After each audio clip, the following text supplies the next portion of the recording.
Hello, everyone. It's Steve with Aptera Owners Club. I just wanted to go over this picture that was released a couple of days ago. And I think this is one of the more consequential Delta pictures that we've seen, at least from an engineering standpoint.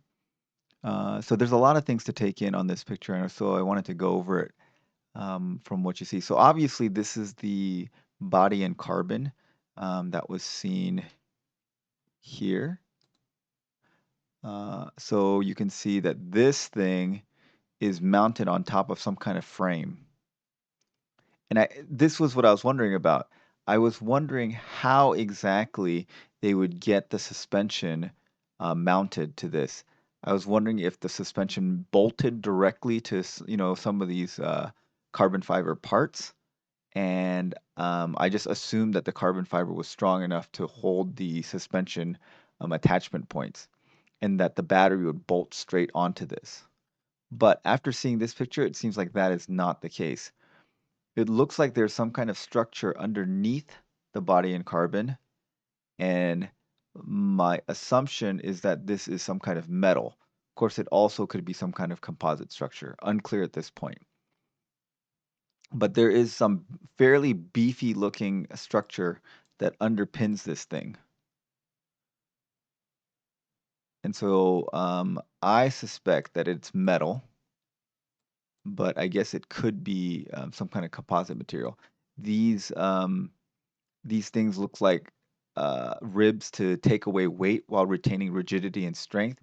You would see that in composite pieces as well as in metal pieces, so that doesn't help.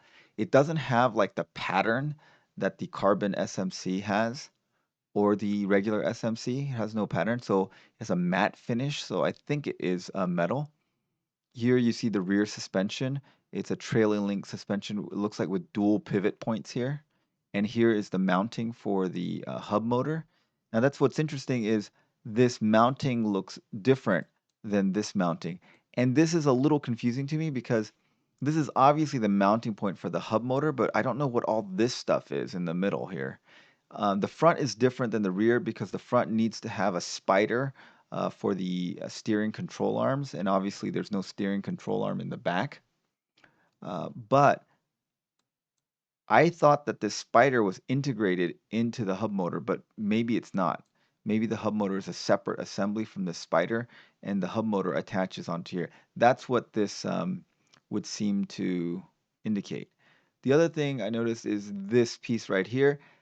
This looks like this is a metal piece as well, because I believe that this metal piece is where the hinges for the door attach. So the hinges to the door attach here, which would represent this, and here, which would represent this area. So I think there is a metal piece here, and I don't know if this metal piece attaches down to this metal subframe. I think maybe it doesn't. It's just a metal piece to hold the A pillar and give rigidity to the hinges for the door. The next thing I noticed about this thing is that the front suspension looks different. And so I'm going to show you what it looked like. This is what the front suspension arms look like of the beta device. And supposedly the beta device is the final suspension because the beta was the suspension mule. So the suspension geometry has been tested on beta and so should have been locked in.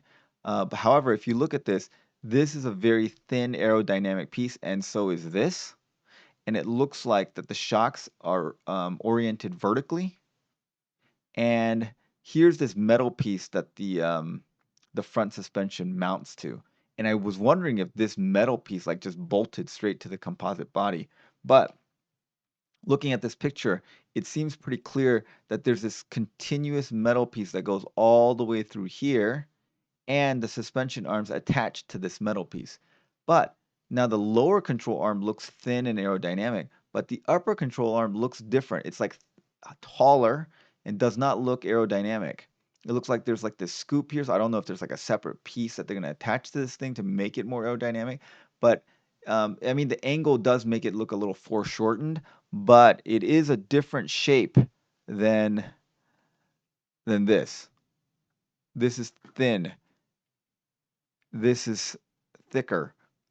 And the hollowed out part is in the superior portion, and it kind of looks like the shocks are mounted more diagonally instead of vertically. That just may be a perspective issue. I'm not sure. So tell me what you guys think about that. The other thing is that the mounting piece for the hinges look much beefier, much bigger than on the Gamma model. So anyway, I think this now makes a lot of sense to me. There is this metal frame underneath that the body and carbon sits on top of. And this metal frame will hold the battery pack. Well, the battery pack will attach this beefy metal frame, and the rear suspension and the front suspension all attach this metal frame. And then there's a metal piece to hold the doors up as well.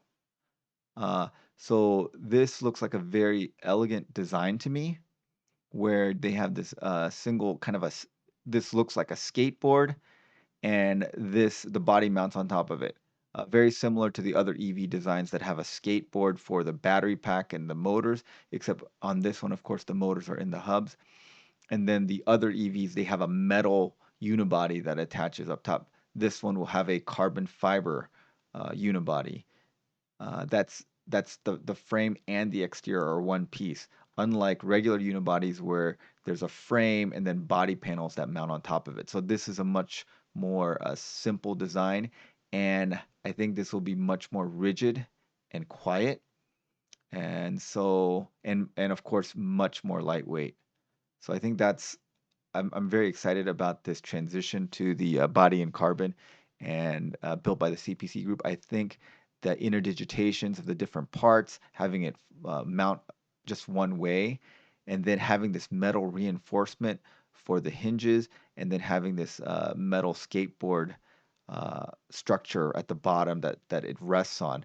This just all makes a lot of sense. And so now what's missing in this picture are the doors, the windows, the hatch, um, the front nose cone pieces, and the rear, the underbelly portions. So it's as of now unclear what those pieces are going to be made of and who's making them. But that's all that's missing in this piece. And I think this picture gives us a really good idea of the engineering behind the structure of the body. The one thing I'm confused about is this, because this does not look aerodynamic at all. All right. Well, tell me what you guys think about this. Do you think that this is metal or composite? This subframe down here. And do you guys think that this is metal in the A pillar? And what's your take on this front suspension piece? The bottom looks the same. The top looks different. All right. Well, thanks for watching, guys. Thanks to our supporting members, and have a great day, everyone.